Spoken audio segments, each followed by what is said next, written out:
Good morning. My name is Philip Gibbons, and I work at the Port of San Diego. I'm a program manager in our planning department focusing on climate change, environmental issues, and sustainability. And this morning, I'll be providing you a presentation on what we're doing in San Diego to decarbonize freight movement. Just to begin, San Diego, as you know, is located in the southwest corner of the United States in the state of California. The Port of San Diego is located about 10 miles north of the United States-Mexico border. The Port of San Diego administers the public lands in and around San Diego Bay. Our mission is to promote maritime commerce, recreation and access to the bayfront, fisheries, environmental stewardship, and public safety. As you can see on the map, we administer the blue areas inside the bay, as well as the orange areas around the bay. We're the largest land manager around San Diego Bay, with the second manager around San Diego Bay being the United States Navy. The Port of San Diego is not a typical seaport. We have a broad portfolio of businesses along the bayfront of San Diego Bay. We're a landlord port, so we enter into agreements with tenants who occupy our space. We have hotels, marinas, restaurants around the bay. We do have typical seaport operations, cruise ship terminals, cargo terminals, shipyard, shipbuilding, and repair services. We administer 22 parks around San Diego Bay and miles of public promenades and walkways for people to enjoy the bayfront in San Diego. Lots of artwork around the bay, and we host a variety of events every year to bring people down to the bayfront to enjoy that waterfront.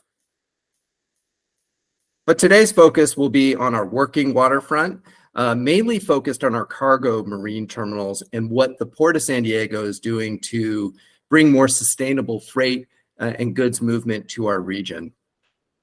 So in October 2021, our Board of Port Commissioners adopted a maritime clean air strategy, what we call the MCAS.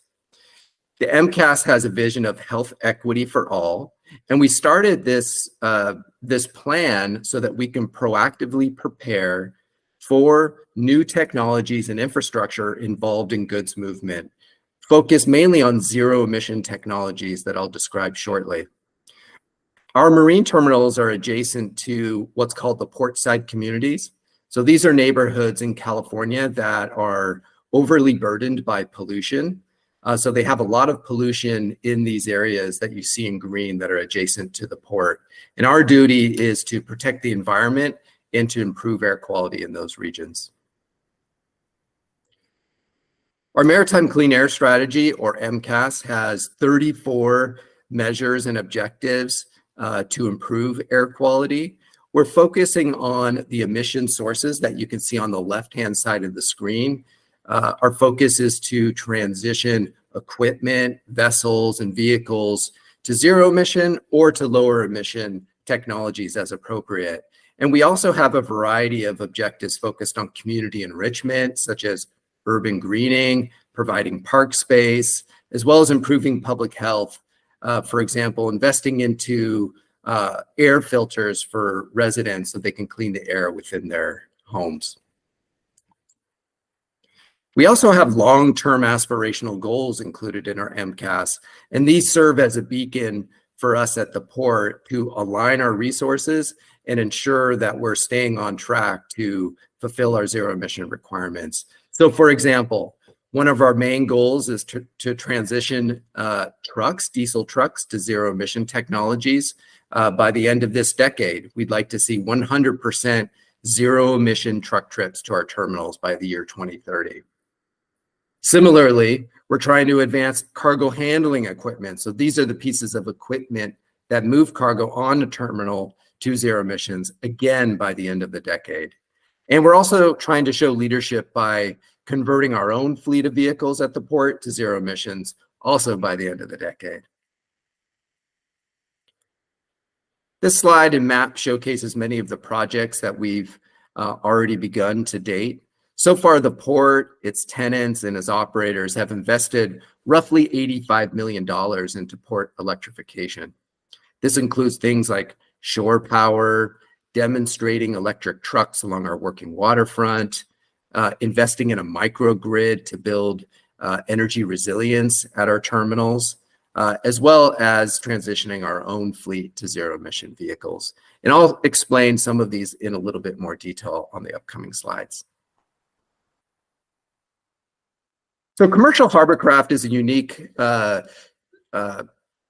source in San Diego Bay. There's a variety of commercial hovercraft that exist, including commercial fishing vessels, excursionary vessels that take people out to see whales and other wildlife. But we also have tugboats that operate in San Diego Bay. One of our tenants, Crowley Maritime, brought forward a unique project to us during the creation of our maritime clean air strategy. They wanted to be the first business in the United States to demonstrate an all-electric tugboat. And that is their project that they're working on right now. This tugboat is called the E-Wolf. It's under construction in the state of Alabama in the United States and will be delivered to the Port of San Diego by the end of this year.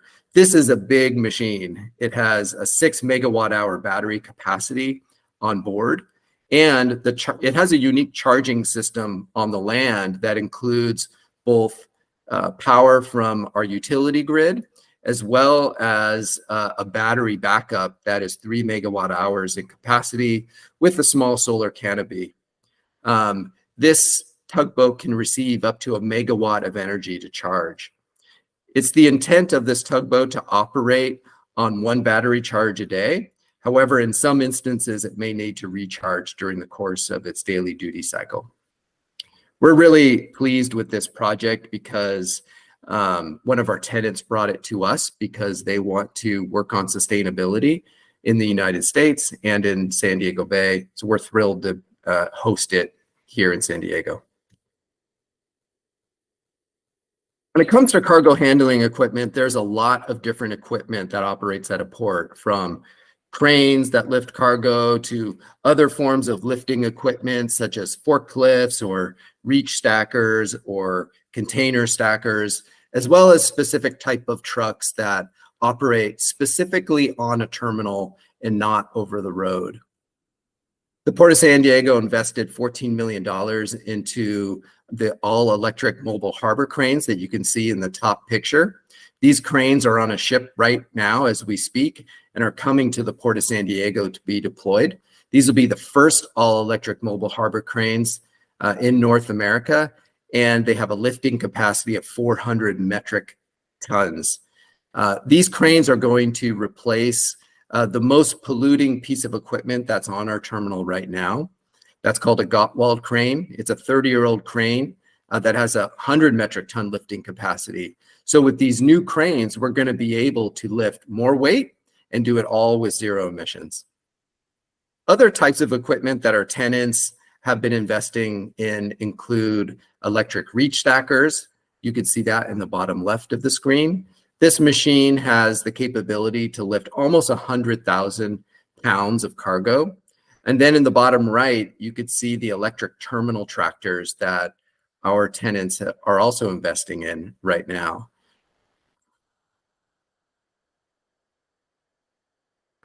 The transition to zero emission trucks is one of our most important objectives in our maritime clean air strategy. Talking to our community members about pollution, they always think about trucks as opposed to many of the other sources of pollution that operate at a port. And this is because they see trucks on the city streets, whereas they may not see the vessels, they may not see the cargo handling equipment, but they see trucks everywhere. So this is an important source for community members to transition to zero emission trucks. Shortly after developing our maritime clean air strategy, we launched a zero emission truck transition plan, which identifies a pathway for the port to focus on as we begin to transition with our third-party operators to zero emission trucks. One thing we learned when we were developing our truck transition plan is that many truck drivers have very little knowledge about zero emission trucks, whether they're battery electric trucks or hydrogen fuel cell trucks. And so we've recently launched a zero-emission technical assistance program to educate our trucking community about these technologies, the infrastructure, and incentives that are available for them. And in fact, the Port of San Diego is also providing incentives to reduce the cost of these vehicles. These vehicles, electric vehicles, cost roughly 3 times the cost of a diesel equivalent truck. So providing incentives is very important to small trucking businesses. Also very important for the transition to battery electric trucks or hydrogen trucks is charging infrastructure. You can't do any of this work without infrastructure improvements. Right now, the Port of San Diego is soliciting some land that we have to develop the first all-electric truck stop in San Diego. It's roughly 13 acres of land that we'd like to build out chargers upon so that our trucking community will have a place to charge their vehicles. And lastly, we are advocating for policy changes in California to expedite the adoption of zero-emission trucks. For example, these trucks are very heavy, and so we've been advocating for increasing the weight allowance over the road for trucks so that our trucking community can adopt them more easily. As far as ocean-going vessels go, ocean-going vessels produce pollution from 2 modes of transportation. One, while they're transiting across the ocean, and secondly, while they're in a port and offloading or onloading their cargo or people. The Port of San Diego has been focused on reducing emissions from ships while they're at the Port of San Diego through the installation of shore power and other technologies to reduce pollution during that mode of transport. We installed our first shore power system in 2010. Shore power allows an ocean-going vessel to turn off its engines and plug into the utility grid so that they're just consuming clean electricity. We installed a shore power system at our 10th Avenue Marine Terminal in 2014. And recently, we installed a second shore power system at our cruise ship terminal in 2022. And then we're about to install our 4th shore power system at the National City Marine Terminal to be ready by the year 2025. Once all of these shore power systems are in place, most of the ships that come to the Port of San Diego will be able to turn off their auxiliary engines and consume grid electricity while they're at berth.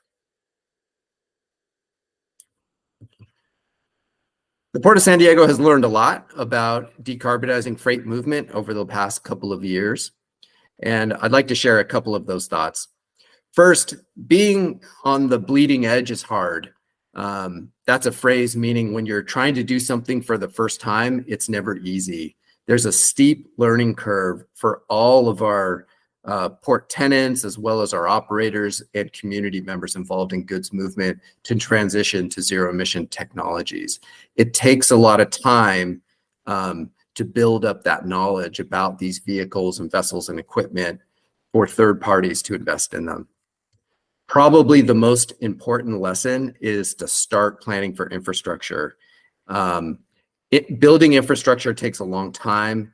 It's expensive, and you have to be patient but diligent on focusing on infrastructure first before your equipment arrives. Otherwise, it won't have a place to fuel. And then lastly, creating partnerships and new business models are very important. Here in California and in San Diego, we work very closely with our local air district, which has funding that can provide funding to third parties to adopt these vehicles. And we also work with our utility, San Diego Gas and Electric, which has programs to install that infrastructure for businesses. And lastly, we're trying to think of new models at the Port of San Diego to encourage adoption. A new model in the trucking world is called trucking as a service, whereas a third party will buy the truck, install the infrastructure, and then lease that infrastructure and vehicle to a truck driver to operate for a subscription-based fee. These might be important models because of the high cost of this equipment, so it might work well for small businesses to take advantage of them. And with that, I'll conclude my presentation. You have my contact information on the screen, and I look forward to the questions that you may have. Thank you.